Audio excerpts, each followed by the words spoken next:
আসসালামু আলাইকুম viewers, welcome to my channel. আমি কাউসারা নুপুর আজ আবার নিয়মিত রান্না বান্না নিয়ে আপনাদের সামনে চলে আসলাম। আজকে আমি আপনাদেরকে খুবই সহজ দুটো আইটেম দেখাবো। আপনাদের যাদের রান্না বান্না করতে একদম ভালো লাগবে না, কিন্তু মজাদার আইটেম তো খাওয়ার সঙ্গে অবশ্যই লাগবে, তাদের জন্য কিন্তু এটা খুবই মজাদার দুটো আইটেম। আমি আজকে আপনাদেরকে চটপট একেবারে অল্প সময়ে রান্না করা যাবে এমন দুটো আইটেম দেখাচ্ছি। আর রাতের মেনু হিসেবে কিন্তু এটা অসম্ভব সুন্দর একটা মেনু। আসুন দেখে আসি চট জলদি কিভাবে এগুলো রান্না করব। ফার্স্ট কড়াইটাকে গরম করে নিয়ে সেখানে আমি দিয়ে দিচ্ছি পরিমাণ মতো সয়াবিন তেল। আমি এখানে আজকে মচমচা করে দেখুন যে আলু ভাজা করব। রাতের বেলায় এই যে মচমচা আলু ভাজা এবং গরম ভাত, এটা যে কি মজাদার একটা আইটেম আপনারা খেলে বুঝবেন। আর আমি যে আলু ভাজাটা আপনাদেরকে দেখাবো এটা কিন্তু একটু ভিন্ন স্টাইলে, দেখবেন আপনারা যেভাবে আলু ভাজা করেন ঠিক সেরকম নয়। দেখুন তেলের মধ্যে আমি 1 চা চামচ পরিমাণ লবণ দিয়ে দিচ্ছি। এই লবণটা কিন্তু আপনার ঠিক আলু কতটুকু তার উপরে ডিপেন্ড করবে। 1/2 চা চামচ এখানে আমি হলুদ গুঁড়ো দিয়ে দিলাম। দিয়ে তেলটাকে একটু চারপাশে এভাবে নেড়ে চেড়ে নিচ্ছি, যাতে করে এই যে আলুগুলো আমি ভাজবো কড়াইয়ে যেন লেগে না যায়। আর ননস্টিকের প্যান যদি আপনারা ইউজ করেন তাহলে কিন্তু এমনিতেও লাগে না। এখন আলুগুলোকে দেখুন যে আমি একটু মোটা সাইজ, নর্মাল যেভাবে আমরা আলু ভাজা করি একদম চিকন করে, তার চেয়ে একটু মোটা সাইজ করে আমি কেটে নিয়েছি। আর আমি কিন্তু ছালগুলো এখানে ছিলে নেইনি। নতুন আলু ভালো করে ধুয়ে কেটে নিলে কিন্তু ছালটা ছিলতে হয় না। আর ধোয়ার পরে কিন্তু একবার ধুয়ে সেটাকে স্টেইনারে একটু পানি ঝরিয়ে নেবেন, তাহলে দেখবেন যে আলু ভাজাটা একদম মচমচা হবে এবং ঝরঝরা হবে। আর সবচেয়ে বড় কথা আরেকটা টিপস দিয়ে দিচ্ছি, এই আলু ভাজাতে চুলার জালটা কিন্তু ফুল টাইম আপনাদেরকে হাই হিটে রাখতে হবে। এখন 5 মিনিট ধরে এটাকে আমি একটু ভেজে নিচ্ছি। 5 মিনিট ধরে দেখুন যে আমি জোর আঁচে আলুগুলোকে ভেজে নিয়েছি। দেখেছেন এগুলো কিন্তু কত সুন্দর একটা ভাজা ভাজা হয়ে যাচ্ছে। তবে এখানে আমি এখনই কিছু দেব না, আরও 2-3 মিনিট আমি এটাকে এভাবে ভাজবো। আর এই পাশে চুলায় দেখুন যে আমি একটা কড়াই গরমে উঠিয়ে দিয়েছি।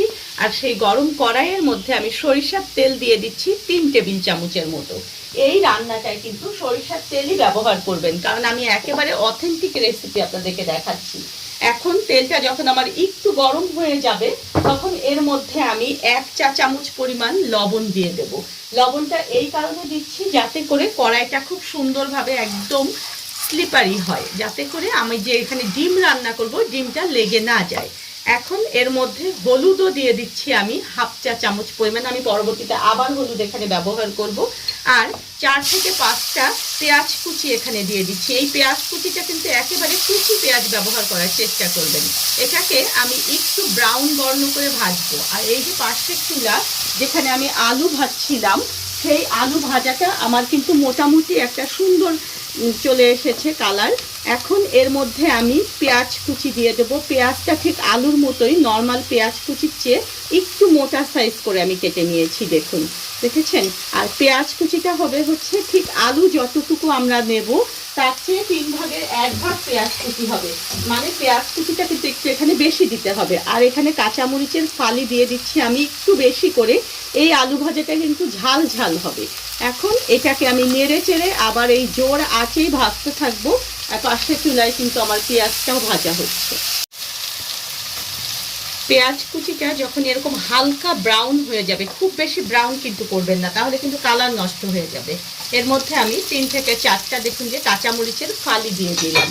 আমি এখানে 1/2 কাপ পরিমাণ পেঁয়াজ বাটা ব্যবহার করব, যাতে এই গ্রেভিটা অনেক সুন্দর হয়। আর অথেন্টিক রেসিপিতে কিন্তু সব সময় দেখবেন যে পেঁয়াজ বাটা ব্যবহার করতেন আমাদের মা চাচিরা। হ্যাঁ, এখন এখানে আমি দিয়ে দেব আদা বাটা 1 টেবিল চামচ পরিমাণ, আর রসুন বাটাও 1 টেবিল চামচ পরিমাণ। ঠিক আপনার ডিম কতটা তার উপরে কিন্তু এই মশলাটা ডিপেন্ড করবে। গ্রেভিটা ঠিক আপনি কতটুকু গাঢ় করে খেতে চান সেটার উপরেও নির্ভর করবে।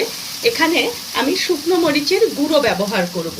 আপনারা কেউ শুকনো মরিচের গুঁড়োর বদলে এখানে কিন্তু শুকনো মরিচ বাটাটাও ব্যবহার করতে পারবেন। অথেন্টিক রেসিপিতে কিন্তু সবসময় বাটাটাই ব্যবহার করা হতো। এখন যেহেতু আমাদের দিন চেঞ্জ হয়ে গিয়েছে, আমরা সবসময় গুঁড়োটা ব্যবহার করি, তাই এখানে আমি গুঁড়োটাই ব্যবহার করলাম। আর লবণ কিন্তু আগে আমি অল্প পরিমাণে দিয়েছিলাম, আবার এখানে হাফ চা চামচ পরিমাণ লবণ দিয়ে দিলাম। দিয়ে এই মশলাটাকে, এই যে ভিতরে পানি রয়েছে এই পর্যন্ত পানিটা যেন শুকিয়ে যায় সে পর্যন্ত এটাকে একটু ভাজা ভাজা করে নেব। মশলা কষাতে কষাতে কিন্তু অবশ্যই খেয়াল রাখবেন যে আপনাদের পাশের চুলায় কিন্তু আলু ভাজা রয়েছে, আর এটা কিন্তু সুন্দর করে নেড়ে চেড়ে দিতে হবে। হ্যাঁ, মশলাটাও কিন্তু এদিকে আমার দেখুন যে একদম কষানো হয়ে গিয়েছে, মানে এর মধ্যে যে বাড়তি যে পানিটা ছিল সেই পানিটা আমার একদম টেনে গিয়েছে। এখন আমি ব্লেন্ডার ধোয়া পানি, মানে যেই ব্লেন্ডারে মশলা করেছিলাম সেখানে ধুয়ে হাফ কাপ পরিমাণ পানি এর মধ্যে দিয়ে এই মশলাটাকে আবার একটু কষিয়ে এর উপরে তেলটা ভাসা ভাসা করে আসছি। মশলাটা কষিয়ে দেখুন যে এর উপরে কিন্তু তেল উঠে গিয়েছে, মানে এই মশলাটা কিন্তু আমার একদম সুন্দরভাবে কষানো হয়ে গিয়েছে। এখন 2 কাপ পরিমাণ পানি আমি এর মধ্যে দিয়ে দিচ্ছি। এটা কিন্তু ঝোল আপনারা কতটুকু রাখতে চান তার উপরে নির্ভর করবে, আবার আপনার ডিম কতটা সেটার উপরেও কিন্তু নির্ভর করবে। আমি আজকে 6টা ডিম এখানে রান্না করব, পানি তেলানি করব, আর তাই এখানে আমি 2 কাপ পরিমাণ পানি দিয়ে দিলাম। আপনাদের ডিম বেশি হলে একটু পানি বেশি দিয়ে দেবেন। এটাকে জোর আছে আমি বলক তুলে নেব। আর ওদিকে দেখি যে আমাদের আলু ভাজার কি অবস্থা। দেখুন আলু ভাজাটা কিন্তু আমার একদম ঝরঝরা হয়ে গিয়েছে, আর একদম সুন্দর লালচে লালচে কালার চলে এসেছে। দেখেছেন, এগুলো কিন্তু একটার গায়ে আরেকটা লেগে নেই। অনেক মজা এই আলু ভাজাটা, এটা দিয়ে রুটি, পরোটা, ভাত সব কিছু খেতেই কিন্তু মজা। আর আমার বাসায় যে এই আলু ভাজাটা খায় সেই কিন্তু এই আলু ভাজাটার একেবারে প্রেমে পড়ে যায়। দেখেছেন, আমার কিন্তু আলু ভাজা শেষ। আমি এখন চুলাটা বন্ধ করে দিচ্ছি, জাস্ট আমি পানিটা বলক ওঠা পর্যন্ত অপেক্ষা করব। আমার ঝোলের পানিটা দেখুন যে একেবারে টকবগে বলক চলে এসেছে। এখন চুলার জালটাকে আমি একটু কমিয়ে দেব।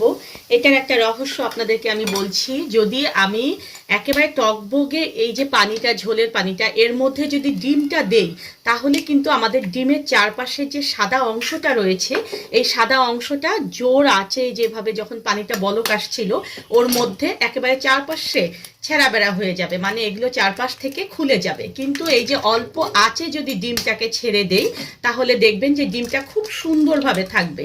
আর এইভাবে আস্তে করে একটু ডিমটা দেওয়ার চেষ্টা করবেন, তাহলে দেখবেন যে আপনাদের ডিমটা খুব সুন্দর থাকবে। আর আরও একটা কথা শিখিয়ে দেই, টিপস, যারা বলেন যে খুব সুন্দরভাবে ডিমটা হয় না তাদের জন্য আরও একটা টিপস হচ্ছে, এই ডিমটা যতক্ষণ পর্যন্ত একটু শক্ত না হয়ে যাবে ততক্ষণ পর্যন্ত কিন্তু চুলোর জালটা এরকম অল্প আঁচেই রাখতে হবে। এখন এটাকে আমি 7 থেকে 8 মিনিটের জন্য ঢেকে দিচ্ছি, যাতে করে এর উপরে ডিমটা একদম খুব সুন্দরভাবে শক্ত হয়ে যায়। ফিরে এলাম 8 মিনিট পরে। ঠিক 8 মিনিট পরে দেখুন যে ডিমগুলো এত সুন্দরভাবে, দেখেছেন, এগুলো একদম গোল রাউন্ড হয়ে গিয়েছে। আর আমি যদি এটা জোর আঁচে করতাম এবং খুব বেশি তাড়াহুড়া করে যদি এটাকে উল্টিয়ে দিতাম তাহলে কিন্তু এই ডিমগুলো এত সুন্দরভাবে থাকতো না। হ্যাঁ, এটা কিন্তু একটা টিপস বলা যায়। এখন চুলার জালটাকে আমি একদম বাড়িয়ে দেব, আর এখানে কিন্তু আমি কোনো ঢাকনা দেব না। আর এখানে কিছুটা মশলা ব্যবহার করব, সেটা হচ্ছে আমার চ্যানেলে দেখবেন যে মাংসের মশলা রয়েছে, সেটা ডেসক্রিপশন বক্সে আমি লিংক দিয়ে দেবো। সেখান থেকে 1 চা চামচ পরিমাণ মাংসের মশলা দিয়ে দিলাম, আর জিরে গুঁড়ো, ভাজা জিরের গুঁড়ো দিয়ে দিলাম আমি এখানে 1 চা চামচ পরিমাণ। এতে করে এই ডিমটা দেখবেন যে কতটা সুস্বাদু হবে। এখন এটাকে একটু এভাবে নেড়ে চেড়ে মশলাটা সব জায়গায় ঝোলের মধ্যে দিয়ে দিচ্ছি, দিয়ে এটাকে আমি জোর আছে 3 মিনিট রান্না করব। দেখুন 4 মিনিট পরে আমি ফিরে এলাম। একদম খুব সুন্দরভাবে আমার ঝোলটা কিন্তু গ্রেভি হয়ে গিয়েছে। একটু ঝোল ঝোল অবস্থায় কিন্তু এটা রাখতে হবে। এটার নামই কিন্তু ডিম পানি তেলানি, মানে একটু ঝোল থাকবে, এই ঝোলটা দিয়েই ভাত খাওয়া হবে। হ্যাঁ, এখন চুলার জালটাকে বন্ধ করে দিয়ে আমি গরম গরম এটা পরিবেশন করছি। আমার রান্না দেখুন যে একবারে শেষ। আমি গরম গরম এগুলো পরিবেশন করে দিলাম। এই ডিম পানি তেলানি রংপুরের মানুষ যারা, তারা পছন্দ করেন না এমন মানুষ কিন্তু খুব কম। তবে সবার হাতে ডিম পানি তেলানি কিন্তু টেস্টি হয় না। আমি আজকে যেভাবে আপনাদেরকে ডিম পানি তেলানিটা করে দেখালাম, ঠিক এইভাবে ডিম পানি তেলানি করে দেখবেন যে ডিমটা কত মজার হয়। আর এই স্পেশাল আলু ভাজাটা গরম ভাতের সঙ্গে কিংবা রুটি পরোটার সঙ্গে পরিবেশন করে দেখবেন যে সবাই আপনার প্রশংসা করবে।